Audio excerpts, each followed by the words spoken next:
This 2023 AFC West Season Player Props edition of the Propcast on the Sports Gambling Podcast Network is brought to you by our Patreon. Score exclusive perks, content, and contests, including our NFL win totals contest with a $1,000 prize. Join today at sportsgamblingpodcast.com/Patreon. We're also brought to you by Game Time. Download the Game Time app to get last-minute tickets at the lowest price guaranteed. Use promo code SGPN for $20 off. And we're also brought to you by DraftKings Sportsbook. Download the app now and use code DGEN. New customers can score $200 in bonus bets instantly when they bet just $5 on any college football bet. Only on DraftKings Sportsbook with code DGEN.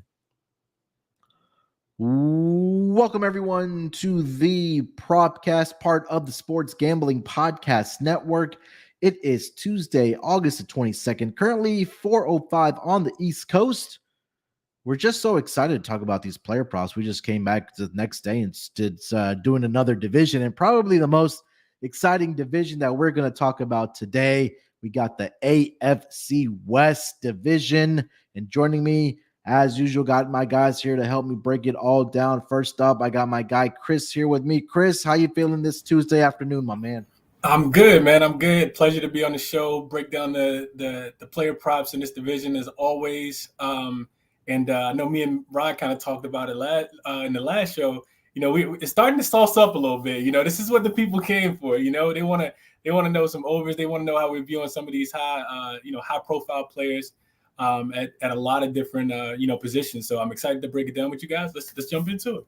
We're getting into the I guess the meat we should say of the division player props here with AFC West. I know a lot of great talent as far as quarterbacks go, at least for two teams at least, but and some great receivers and all that good stuff in this division. But also joining us, the hardest working man in the gambling Twitterverse and the industry, I should say, it's Rod Villagomez. Rod, how you feeling this Tuesday afternoon, my man?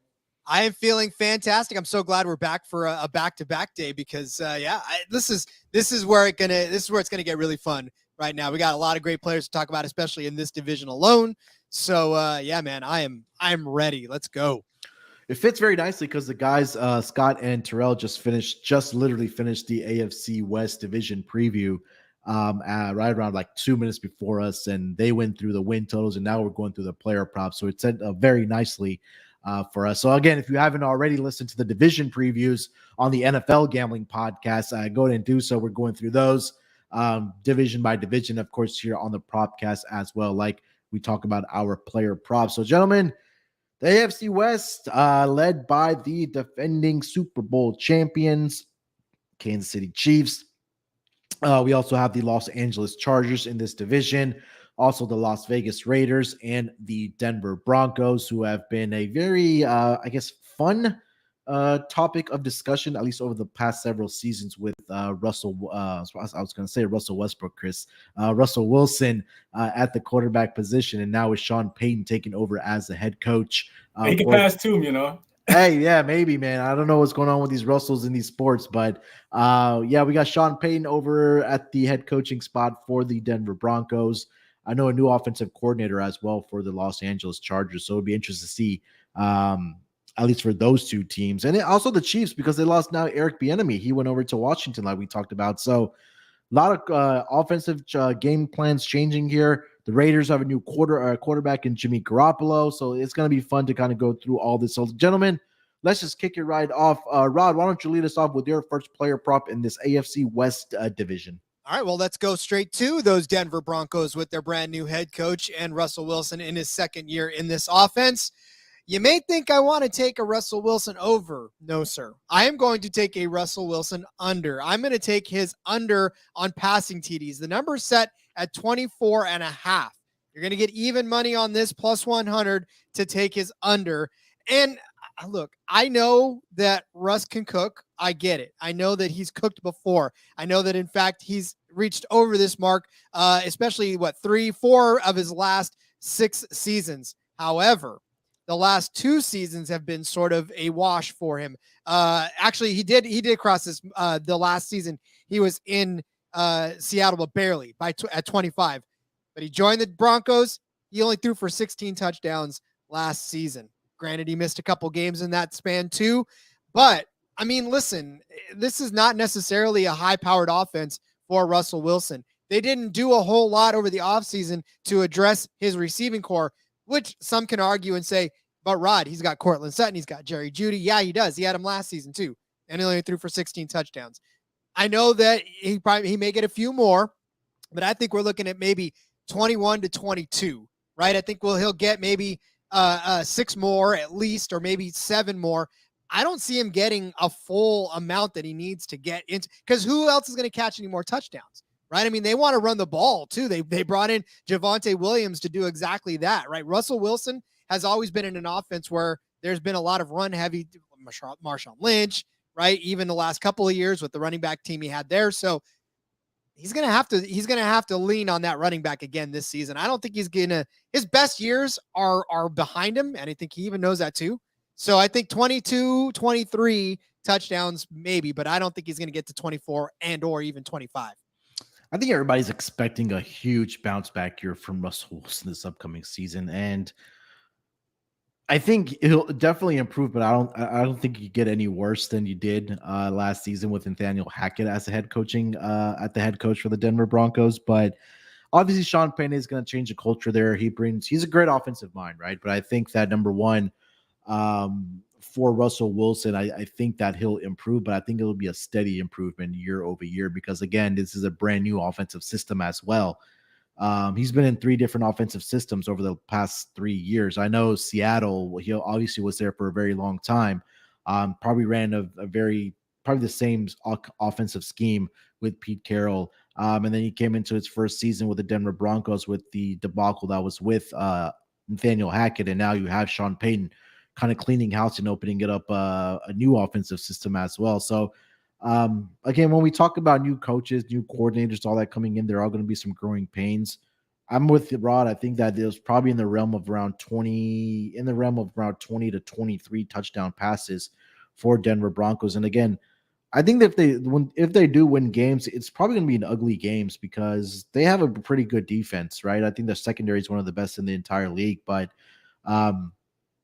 I agree about the under here for Russell Wilson. Chris, thoughts on Russell Wilson for his touchdown passes upcoming season?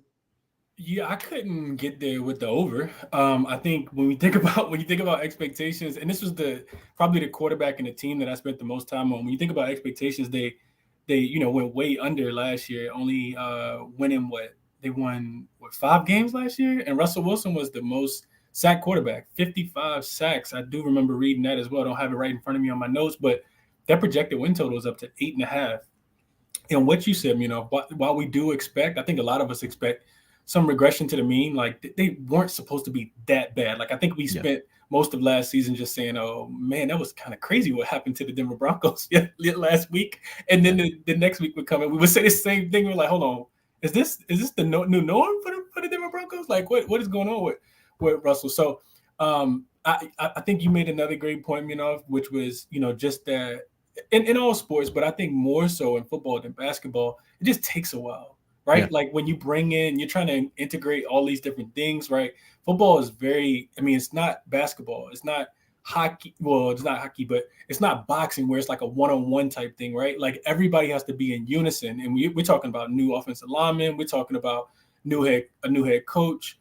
We're talking about coordinators. And what Rod said, he's a year older. So while he will want to play better, it doesn't necessarily mean he's going to go over this number. The last point I want to make, is that Rod mentioned all the teams that Russell Wilson has been on, like in the run the ball. He's also a runner too. So that's another way that they could score the ball without it necessarily being, him running for the touchdown, him throwing for the touchdown. So I would take the under if I'm playing Russell Wilson at all on this one. Last season, Russell Wilson had 2 games where he threw for 3 touchdowns exactly. And then he had 1 game where he had 2 touchdown passes every other game. So 14 of the remaining 17 were either no touchdown passes or 1 touchdown pass for Russell Wilson. So we'll see if he is able to at least improve this season. But asking him to get over this number of 24.5, is it, Rod? Yep. That's a 9 touchdown improvement. I just don't see that happening at least this year for Russell Wilson. Chris, take us over to player prop number 1, my man. What do you got? So I'm going quarterback, different team, of course, but I'm looking at Jimmy G. And it's a big, big caveat to this one. I need this guy to be available. I need him to be in the game, but I like his passing yards. It's only available, I think, over at DraftKings, and you can get plus money on it as well. So, I try to throw that little wrinkle in there. Rod's giving out all the plus money value on the show. I tried to find one as well, but plus 100, right? So I'm getting my money back, whatever I invest. This is a number that Jimmy has actually cleared in both of his seasons, in his last 2 seasons, that he's actually played at least 15 games. Plus, I think, with the, he's the new addition to the team. But they also, he has a really good wide receiving core. I like the wide receiving core a lot. We talk about Devontae Adams, Jacoby Myers, who came over in free agency. And then, of course, he has Hunter Renfrow as well. Yeah. If we can get Jimmy G to, like I said, to stay healthy, I think coming off a season where he threw for 2,400 yards in the 11 games that he did play, if you go back and look, if you just kind of do the math, he was on pace for 3,700 yards last season. The Raiders made a lot of changes over the offseason to me, but the biggest question mark I think that they still have in play is their secondary. With changes, I want to say to every position except one, I still think they're going to be playing behind. They're going to give up a lot of points, and they're going to need him to be able to sling that thing around. So I like it for those reasons. I also looked at one last point. The Raiders, they have the second most difficult schedule in the league. If you go and check that out as well. And the offensive line actually ranks 19th coming into the season, which is by far the worst in this division. I think Jimmy will have to throw the ball. I think a lot of that, even though he has the league's leading rusher from last season, we know, the running back that he had with Josh Jacobs. I just think that the Raiders, just looking at the numbers, they still finished 11th in pass attempts, and they finished bottom 11 in rush attempts in, Josh McDaniels' first season as head coach. So, he's a fairly gifted offensive, mastermind, I would say, as well. So give me Jimmy G to go over the 3,300 and a half passing yards this year. I like that one. Yeah, I was curious to see what Jimmy G's number was when we're handicapping and looking for player props for this division. And I wanted to get to an under with Jimmy G, but that number is way too low at 33 and a half, right? 3,300 and a half. And it's for the reasons that you mentioned. Is the biggest thing that sticks out is, number one, they have the second most difficult, or they're tied for the most difficult schedule this upcoming season.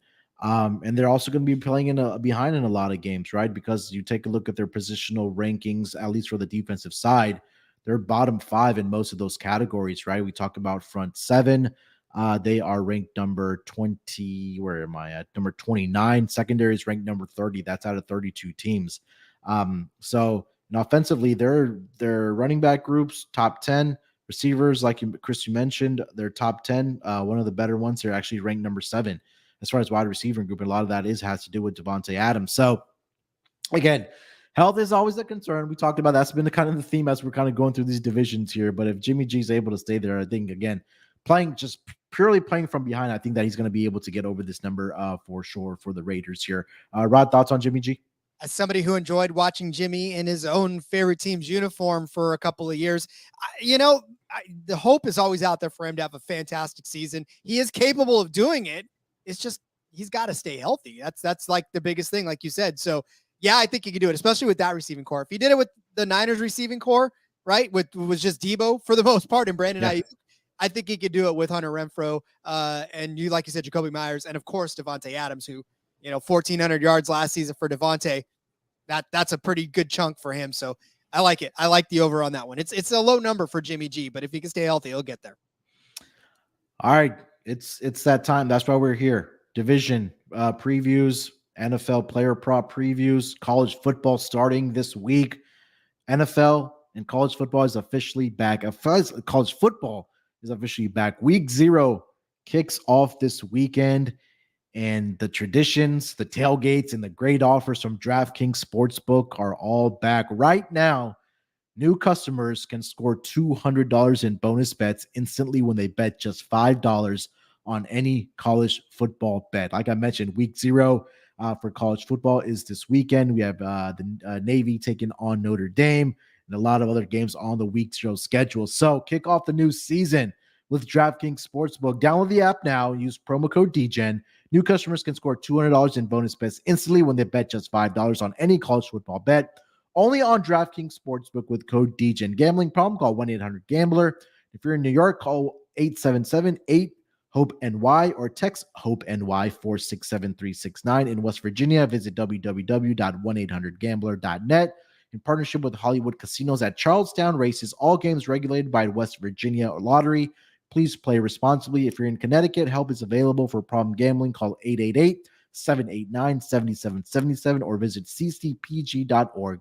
On behalf of Boot Hill Casino and Resorts, Kansas, 21 years or older in most eligible states, but age varies by jurisdiction. See DraftKings.com/sportsbook for details and state-specific responsibility gambling resources.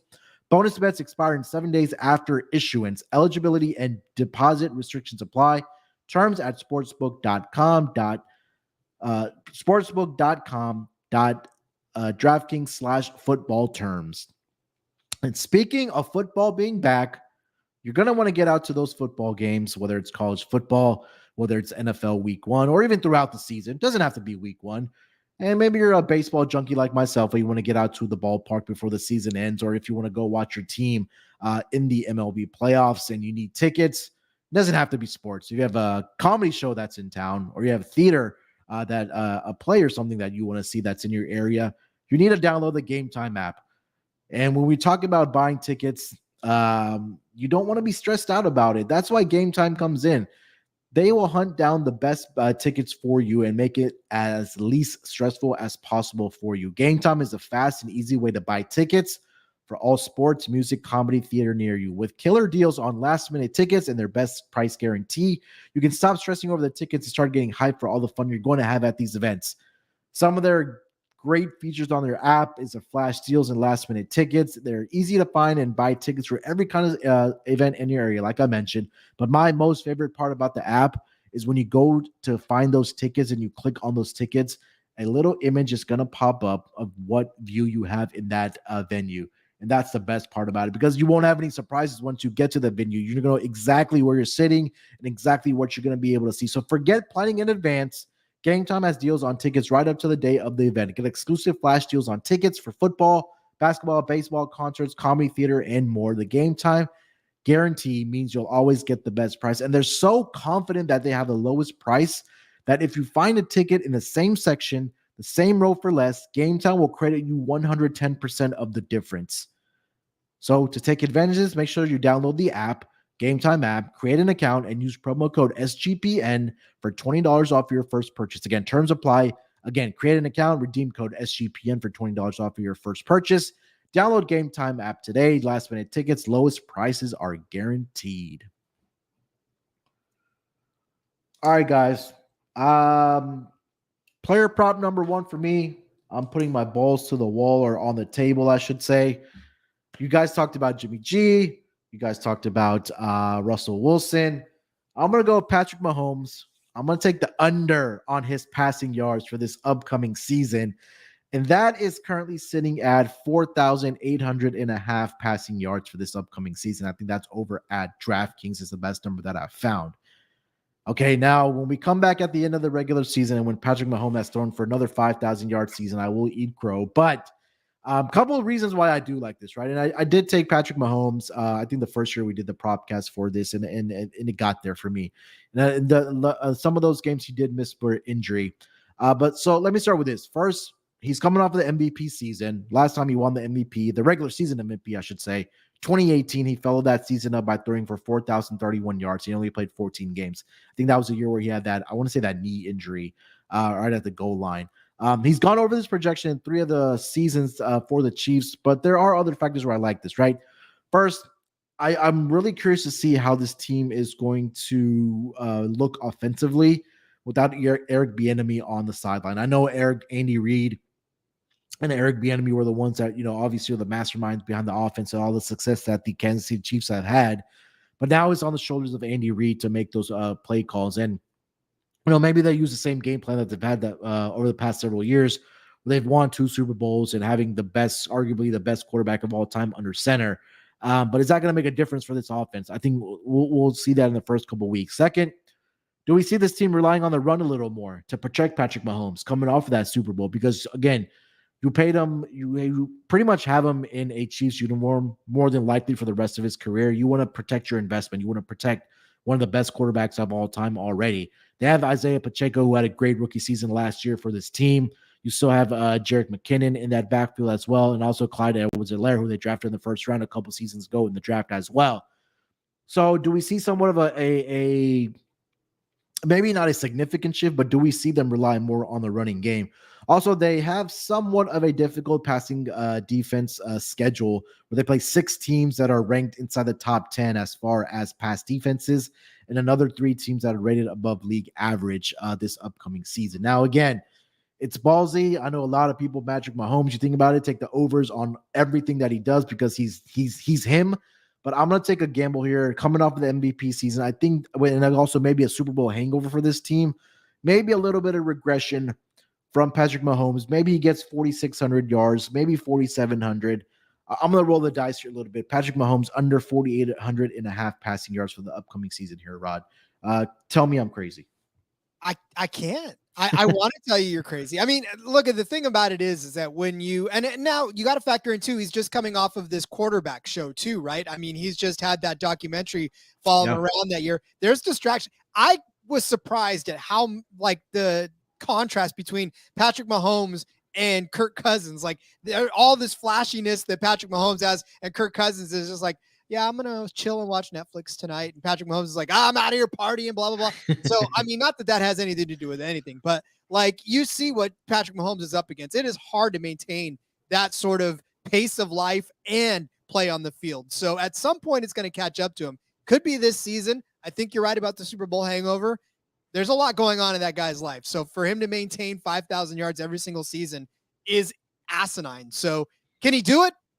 Yeah. Okay. He's a good player, but I don't know. I don't know if he's got it in him this year to get 4,800, let alone 4,700 yards. He also has that nutcase of a brother that he calls Jackson that he has to deal with as well. I don't know what goes on in that guy's brain. But Chris, talk to me, man. Crazy or I don't know. Talk to me. It is crazy, you know. It is crazy, but sometimes you got to be crazy to gamble on sports, and I would be right there with you. I couldn't get to the over because of some of the things that you said. He also could get lost in that like 3 million square foot mansion that he bought as well, like that golf course that he has in the back, or the hole that he put in. Like this dude has like going back to Rod's point. It's it's just a lot going on in his life, and I won't beat a dead horse, but the public won't like this one. They'll equate it to taking Steph Curry's unders for his threes for the season. Yeah. Very similar.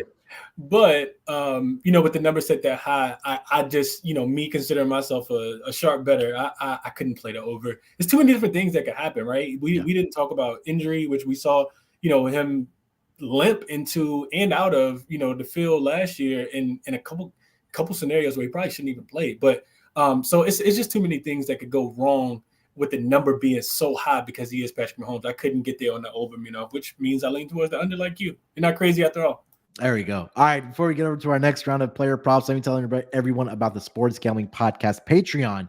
Make sure you sign up and check out for our Patreon page.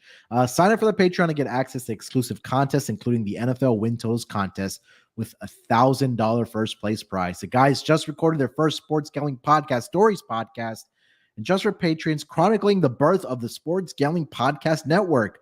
There's even a Discord channel just for patrons. As Sports Gambling Podcast has and always will give out all their picks for free. The Patreon is a great way to support the network and fight back against corporate gambling. So get all the details over at sportsgamblingpodcast.com/Patreon. Again, that's sportsgamblingpodcast.com/Patreon. August is almost over, and you know what that means. Time is running out for you to draft your fantasy football team on Underdog Fantasy. Get championship ready for your home league by trying out Best Ball on Underdog Fantasy. All you have to do is do one live snake draft. That's it. No waivers, no trades. You set it, forget it, and Underdog does the rest of the work for you. Try it out with Underdog's Best Ball Mania tournament, the largest fantasy football contest of all time, with $15 million of total prizes up for grabs, and including an absurd $3 million going to the winner. Do you have what it takes to win it all? The time is now. The last day to draft your fantasy football team is September 7th. Visit UnderdogFantasy.com or find them in the App Store and sign up with promo code SGPN to get your first deposit doubled up to $100. That's, again, Underdog Fantasy, promo code SGPN. Concerned with your play? Call 1-800-GAMBLER. All right, Rod, lead us off to we're second round of player props here, my man. What do you got? All right, let's go back to Las Vegas. Let's talk about those Raiders again. I found one on DraftKings that I am very intrigued about and I think has a very good shot at hitting. This is for any player to have at least 12 or more rushing or receiving touchdowns. This one comes in at plus 125 over there on DraftKings. And again, if you look at last season, Devontae Adams did this. He had 14 receiving touchdowns, and Josh Jacobs did this. He had 12 rushing touchdowns. So you had two players reach over 12 rushing and or receiving touchdowns. Now, I think that it's at least going to happen with Devontae Adams again. I think Devontae Adams will be the one to cash this prop. Hard pressed for Josh Jacobs to get back to 12, but I mean, he's got the capability of doing it. We've seen Jimmy Johnson. I'm in NASCAR mode. You guys are in basketball mode. I'm in NASCAR mode. We've seen Jimmy Garoppolo obviously play with some very good running backs over the course of his career with the San Francisco 49ers, but they don't always get into the end zone. So it wasn't as if Jeff Wilson was getting, he had 6 was the most he ever had on one given part. So, I mean, it's not necessarily conducive of Jimmy Garoppolo and somebody getting more than 12 touchdowns, but Devontae Adams is very well the one that I think that can get this. Like I said, he had 14, obviously, in his first season with the Raiders, 11 the last year with Green Bay. But before that, he had 18. So, and then 13, and then 10, and then 12. He has had double-digit touchdowns in all but 3 of his career years. So, again, I think this is a very easy for him to at least get 12. He got 14 last year. He can hit 12 again. But if Josh Jacobs does manage to get another big workload, even with Jimmy G behind or in front of him, he could very well do this too. So I think you're betting on either one of those guys to get this done. Everybody else, it'd be fun if it happened, but I don't think Hunter Renfrow is going to get to 12. Obviously, Darren Waller's gone, so there's not necessarily that threat there. It was Devontae Adams with 14 last year. Mark Hollins had 4. Waller had 3. Renfrow had 2. Foster Moreau had 2. So, I mean, basically, it's like Devontae Adams or bust. But you're getting a good plus money number on the possibility of Josh Jacobs scoring this for you as well. I mean, you take a look at Josh Jacobs alone. Like going back to the 2020 season, he had 12 rushing touchdowns. Go to that next year, 2021, he played in 15 of the 17 games, had 9 touchdowns. I mean, it was a possibility that if he would have played all 17 games, that would have been another season where he possibly could have got 12 touchdowns. He only needed 3 more. I say only 3 more, but I mean, for a guy that's consistently found the red zone or the end zone, I should say, in his career, I think this is definitely a possibility. But you're pretty much banking on Devontae Adams just to kind of repeat the success that he's had throughout his career and do what he did last season. Not only that, but throughout his career, even when he was with Green Bay. So, yeah, I think it's going to be one of those 2 guys definitely that gets it done here for the Raiders. And again, like we mentioned, they're going to be playing from behind a lot, right? So that means they're going to have to score touchdowns. And again, when you talk about who's going to score for this team, Devontae Adams and Josh Jacobs are the 2 guys that you know are at the front of the line for this Raiders team here, Chris.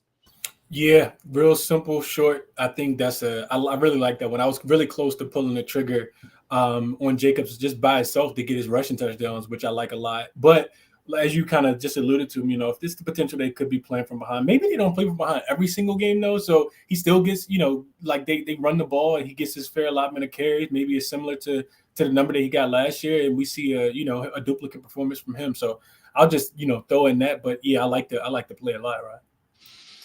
All right, Chris, take us over to player prop number 2, my man. What do you got? So let's get into a little bit of the pass catchers. I'm going with Mr. Keenan Allen.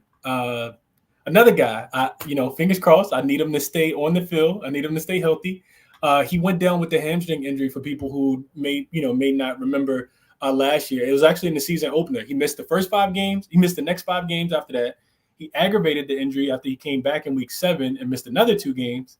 All that, and then he still finished the last 8 games with 83 targets, 60 catches, 675 yards, and 4 touchdowns. To put those to quantify those numbers, only Justin Jefferson, which we know is elite, right, saw more targets than Keenan Allen did over the last 8 weeks of the season, and no other wide receiver caught more passes than he did. So I think just kind of picking up where he left off is going to be huge. The Chargers didn't make a lot of. They were one of the teams that didn't make a lot of changes to their roster, but instead they made changes to their coaching staff, which means that we could see some of the things that were successful last year, of course, be successful for this Chargers team again.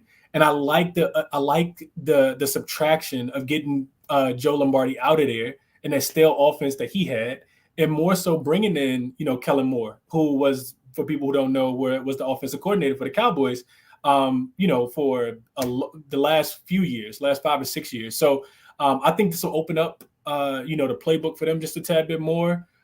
Just finding different ways to kind of get him the ball. He will have Mike Williams, who also got injured last year as well. 3 of the 4, just going back, hitting on the point of Kellen Moore again, 3 of the 4 Cowboys offenses were ranked top 10 in both pass attempts and yards in his time as offensive coordinator for the Dallas Cowboys. And I went back and forth a little bit between Keenan Allen and Mike Williams, because neither one of them played the full season like I talked about. And there's also first-round pick Quentin Johnston out of TCU, I think, who will compete a little bit for targets as well. But, Keenan Allen is 6'3", 210 pounds. I like his ability to be able to get outside and make some plays. Plus, if you just look at the Chargers offense, they ranked top 7 last year in wide receiver catches and yards. And I think there'll be plenty of balls to kind of go around. Give me Keenan Allen over the number of 875 and a half receiving yards, -110. So I'm not laying too much juice over on BetMGM. Look, I mean, he's a target machine. I mean, you just kind of just go back and look at his targets throughout his career, especially since the Chargers came over to LA. I don't know if that was an effect or something, but he's been relatively healthy, Chris. I mean, going back to the 2017 season, and I'll just kind of quickly read off his game played. So 16, 16, 16, 14, 16 2021. And last season was the year where he did miss 7 games, but you would have to go all the way back to 2016 season where he missed. He played in 1 game and he missed the rest of the season. So you just look at his targets. I mean, it's just incredible to see how many targets this guy gets. So, and he's done it more times than not in his career.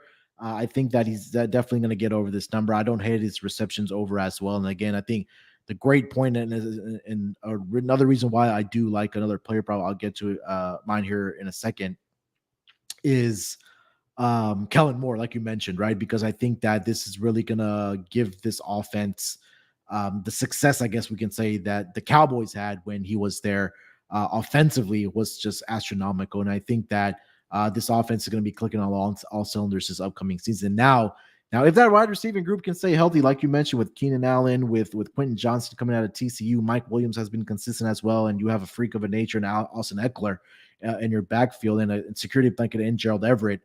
I think that, again, this is a great possibility for Keenan Allen to have a big year for the Chargers, which leads to mine. I took another quarterback prop here. This is my first time taking a second quarterback prop. I think this guy might just have an MVP year and might just win the MVP. Justin Herbert. I'm going over on his passing yards, 4,400, and I want to say it was 50 and a half. Yeah. And it's everything that we just kind of talked about, right? With Kellen Moore coming over, and just Justin Herbert is no question a top 5 quarterback in this league. Some may argue top 3. But, to be safe here, top 5, he's definitely up there with the Joe Burrows of the world, with the Patrick Mahomes of the worlds. Justin Herbert's right up there. So you take a look at what he's done. His first 3 seasons as an NFL quarterback. Rookie year, 15 games he played in, 4,336 yards. If he would have played in that last game, he definitely would have gotten over this number. 2021, 5,014 passing yards. Last season, 4,739 yards. And we know he has a big arm. He can get the touchdown passes. I think this is going to be a huge year for Justin Herbert. Their schedule of pass defenses, it's a little tough, but it's right around league average. they do play about 5 different teams with pass defenses that are ranked 25th or worse. They play the Vikings. You get the Raiders twice within the division. You have the Bears. You have the Lions. You also, again, have the Raiders as well. And again, the Packers, their pass defense ranked number 19 as well. And again, that week 1 game, despite the Dolphins having a great defense, that game might just turn into a shootout as well. So, again, health is always a concern, but he's been more healthy than he has not. I think he's only missed 1 game in his entire career. And it kind of go back, I think this was last season. I think it was a Thursday night football game where he had that rib injury, and he just gutted it out. I mean, there was a 4th down throw that he made with that injury, and oh my God, it was just so incredible to watch. So we know the guy, he's going to stay in there, and it'll probably take him a blown knee or him to be on one leg for this guy to come out of the game. But I like Justin Herbert. I got down on some Justin Herbert to win MVP this upcoming season. I think Kellen Moore is going to be absolutely outstanding for this defense. For this offense for this upcoming season here. Rod, both thoughts on Kellen Moore and Justin Herbert, or even this Chargers offense in general? Well, and that's the thing about this. The Chargers, people sleep on the Chargers because they're not necessarily as flashy as everybody else that's in there. And they're not the Bills. They're not the Chiefs. So for bettors, that's kind of a good area for you to kind of pounce on because, you know, these teams that are good teams that have great talent and people just kind of forget about it because they don't have the flashy names. Justin Herbert does not have the same sort of appeal as a Patrick Mahomes, yet he's still as good and still talked about amongst the better quarterbacks in the league. So books kind of sometimes they buy the hype too. I mean, I know they look at the numbers, but they also sort of say, well, okay, but it's Justin Herbert. So I do like the angle on that. And then for any of his pass catchers, right? Even like Keenan Allen or all these guys that kind of get slept on too. Kellen Winslow, like all these guys get slept on. So I like both of the angles for you guys on the Chargers. So like I said, I think they're overlooked. All right, let's get into our last round of player props here. Rod, lead us off, my man. Speaking of overlooked, and Joey Bosa is on that Chargers team. I know that people love the Bosa brothers, and I think Nick is far superior to Joey, not just because he's on my Niners, but because I just think that's what it is. But brother Joey, his sack total is set at 9.5. I'm going to take the under on this one, and it's going to be probably an unpopular opinion. This is at -110. But Joey Bosa coming off of an injury, right?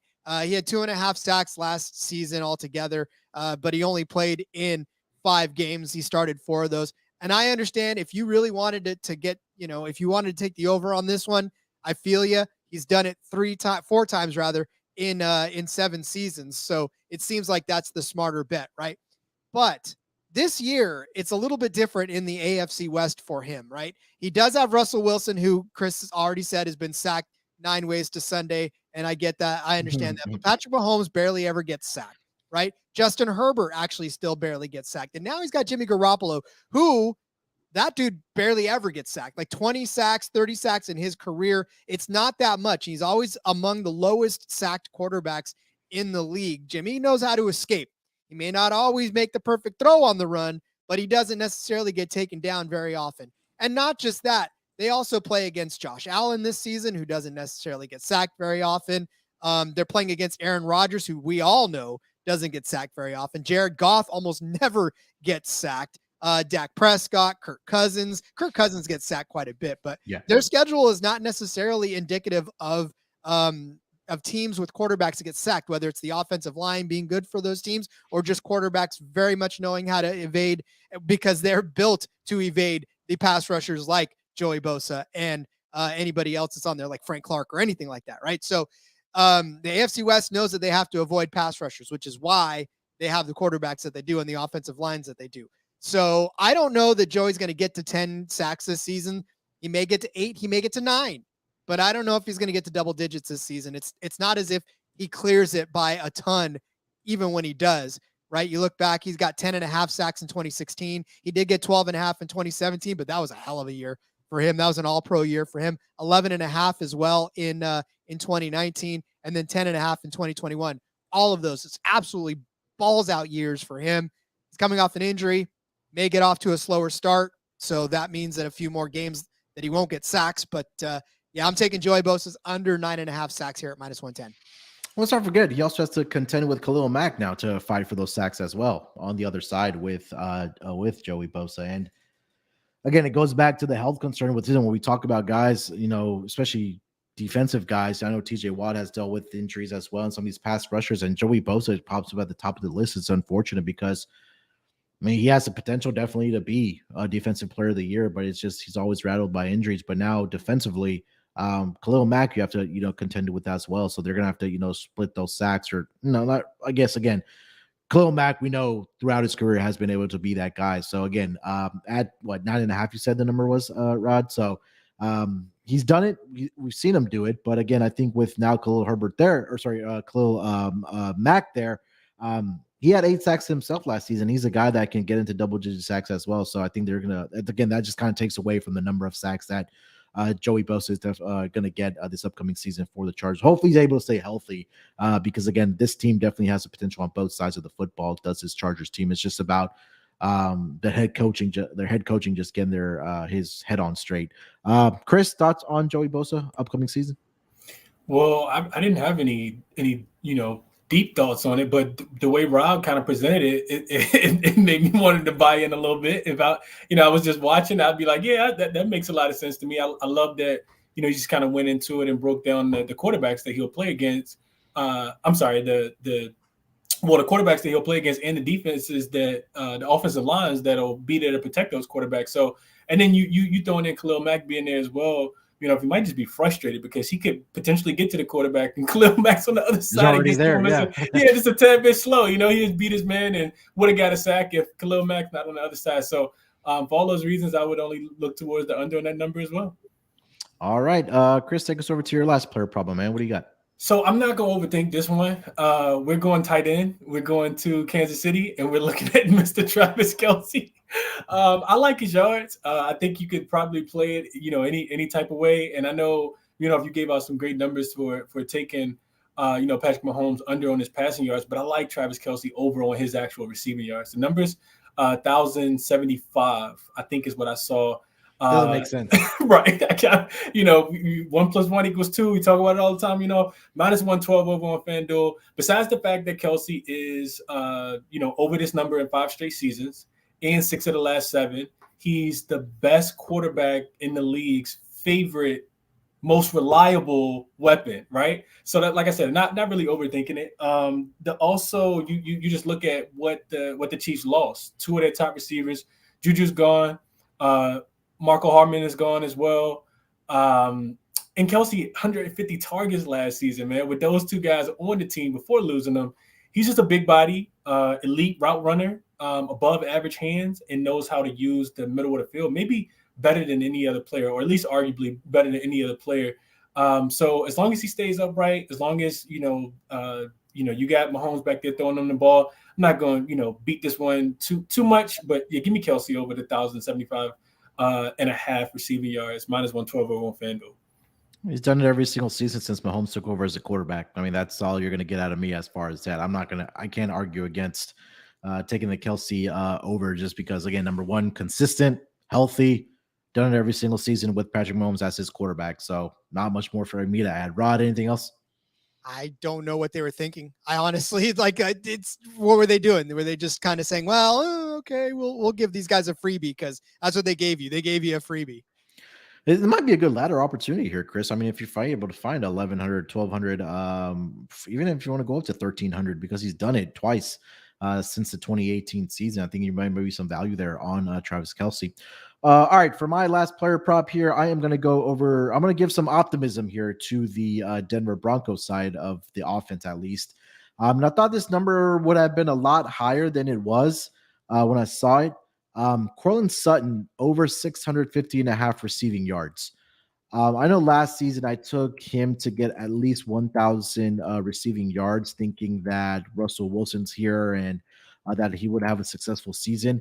He did end up with 829 receiving yards last season, and he played in 15 of the 17 games last season. So, again, if he would have played maybe all 17, he would have gotten there. But he's gone over this number in 4 out of the 5 seasons that he's played, and he's been healthy in the seasons that he's played, right? I know 2020 he only played in 1 game. He got injured in that first game and missed the rest of the season. But going back to his rookie year, 704 receiving yards. 2019, 1,112. 2021, 776, and then last season, 829, which was an absolute debacle that we talked about with Nathaniel Hackett, how bad that offense was for the Denver Broncos. So I think that, again, Courtland Sutton's a big physical receiver, 6'4", 216 yards. It gives, 216 pounds. Gives Russell Wilson a huge target here. I think that they probably built that rapport over the last couple, or for going back from last season, and now having a full offseason as well with Courtland Sutton, and getting to play 15 games last season with him. So it almost seems like he doesn't even have to play all 17 games for this to cash. If he does this, I think he could get it done in 14, 15 games for the Denver Broncos. So I thought this number was really conservative for Courtland Sutton. So over 650.5 receiving yards for Sutton for this upcoming season here, Chris. Yeah, I can't make an argument against it. 2 words from me, Munaf, Sean Payton, right? I think that cuts down the number of sacks and realistically, if Russell Wilson doesn't get sacked 55 times last season, Sutton probably catches a few more passes and gets over, and it's more yards for him as well. So I think the offense gets fixed. Like we said earlier in the pod, I don't know how much it gets fixed though, right? So I don't know, like it's not enough for me to trust Russell Wilson, going back to what Rob was saying, but I do think that he's going to have some receiver. And that's the other thing, like with Russell Wilson, because he's been in so many run-heavy offenses, you're not going to see his wide receivers with extremely high numbers. So that creates value for us as bettors to be able to go in here and snatch some of these lower numbers, Yeah, and just an updated number now. Instead of the 650.5, I see DraftKings had it at that number. Now it's up to 700.5, but FanDuel has it at 675.5. So a little bit of adjustment there, about 25 yards. But again, still like it. I think this guys will definitely get into that range of 700 or 800 yards here for this upcoming season here, Rod. He had TK or TY and DK. Wait, no, hold on. Tyler and DK back in the day. He knows how to support a couple of good 1,000-yard receivers. So, it's not out of the realm of his possibilities. He obviously likes Sutton better than Judy, which to most fantasy managers' chagrin, that tends to happen every year. They draft Judy higher than Sutton, and next thing you know, Sutton's getting all the love. I think that corrected itself this year. But yeah, I think Sutton will have the bigger year out of the two, and I could see him getting at least 850 to 900 yards. All right, so that is going to be our last round of player props. One order of business left. That is going to be our best bets for this AFC West division. Rod, lead us off with your best bet for the AFC West. Yeah, so take a look over there on DraftKings. It should be under the team specials or somewhere in that vicinity. Any player for the Raiders to have at least 12 or more rushing or receiving touchdowns, that's at plus 125. Again, if it's not Davante Adams, I think it'll be Josh Jacobs, and vice versa. They may even both get to 12. That'll be fun for the Raiders to have that explosive offense again. Yeah, I mean, look, you mentioned it, right? Davante Adams has done it more times than not in his career, dating back to the days with the Packers. Obviously, we know he had Aaron Rodgers, but again, last season he got it done as well in his first season with the Raiders with Derek Carr there. And again, Josh Jacobs, like I mentioned, done it twice already in his career. Could have possibly done it when he had 9 rushing touchdowns with 2 games left that he didn't play in because of injury. But yeah, I mean, those two, when you talk about, like I mentioned, when you talk about the Raiders offense, those 2 guys are your front 2 names for you to score touchdowns. And again, they're going to be playing from behind a lot this upcoming season. I think this will probably be Davante Adams getting over this number for sure. Chris, best bet for the AFC West, man. What do you got? Yeah, and to Rod's point with his prop, I mean, this division is going to score. You're going to have to score points, and you got scoring points equals touchdowns. So that's even more of a reason to like Rod's play. I hadn't even thought about that. But I keep it simple. Give me Travis Kelce. Give me the over 1,075 and a half receiving yards. Not too much I want to regurgitate about that one. Just, check the numbers, check the reliability, make sure you check who his quarterback is. Hasn't changed any. See the weapons that they've lost. I could just keep going, but I won't. Give me Travis Kelce over the number. Just laying a little bit of juice. 12 cent over on FanDuel. Hey, when it's hit 100% since Patrick Mahomes has been the quarterback, you can't get away from that. And again, it seems like the book just hasn't adjusted that number. So not going to argue with Travis Kelce there. My best bet, I'm going to go with Courtland Sutton. I really like that. The number is too low here. 675.5 over at FanDuel, minus 112. Again, like I mentioned, he's done it in his career. The 3 out of the 4 years he's been in the league. Obviously, the 1 year he didn't. He only played in 1 game because he sustained a season-ending injury for the Denver Broncos. But now, talked about Sean Payton coming over and installing his offensive system here for the Denver Broncos. You expect Russell Wilson to be better than he was last season, but I don't think it could get any worse for Russell Wilson. But again, I think that 6'4", 216-pound target for Russell Wilson. I think that son, even if he plays in the realms of 14 to 15 games this season, I think he definitely will get over this number. I think he definitely will be a 700-yard receiver at minimum for this upcoming season for the Denver Broncos. All right, that is going to do it for this AFC West season-long player props preview. 6 divisions down. We have 2 left for the Propcast. And again, like I mentioned, we'll get into maybe some fun stuff the week before the NFL season. Rod, anything else we need to mention before we get out of here, my man? No, sir. I think we well and thoroughly covered this AFC West. Super exciting. Follow me on Twitter at RJ Villagomez. You can find all the work that I'm doing across the SGPN and beyond right there. And yeah, let's have some more fun as we break down the rest of these divisions. Yes, sir. Chris, anything else? Pleasure doing the Propcast with you guys as always, man. Really enjoyed it. Like we said, we finally got into a little bit of the meat and the potatoes. We had the preseason Propcast out the way. Now we're starting to get some traction. So it's really, really, really cool. Really, really fun. Breaking down this division. Looking forward to wrapping up as well. Follow my work over on Twitter as well. Crispy Captain 2 P's 2 N's. Oh, and one more thing. I'd be remiss not to give a huge shout out to my Commanders for ending the 24-game winning streak. Yes, we won our Super Bowl yesterday, and the regular season does not matter. Hey, man, I was on the Commanders last night in big ways, and they did definitely get it done. That line was a little bit it smelled a little bit, but they had to come from behind in fashion, and they did get the job done. So, yeah, they were celebrating like it really was their Super Bowl yesterday for the Commanders. But hey, that's because it was, I mean, look, you're breaking a winning streak of 24 games in a row. I don't care if it's a preseason or not, but I mean, look, that's an accomplishment in itself. So congrats to the Commanders on getting that job done against the Ravens. Follow me on Twitter at SportsNerd824. Like I said, we'll be back next week for the final 2 divisions. We have the NFC North and I believe the NFC South left. So we'll dig into those 2 divisions next week. Sorry, the AFC North and the NFC South, I believe, but we'll figure it out. So if you haven't already, 6 divisions down, like I mentioned, plenty of time. Get to all the divisions. They're about 40 to 50-minute pods. You get through it. Come cash with us. We've had a great first 2 seasons to this Propcast and our season-long player props. Just collect the money at the end of the season, and hopefully we can put some more money in your guys' pockets this upcoming season. All right. Good luck with your bets this week. Enjoy the games. We'll be back next week. Till then, let's break these books off and let it ride.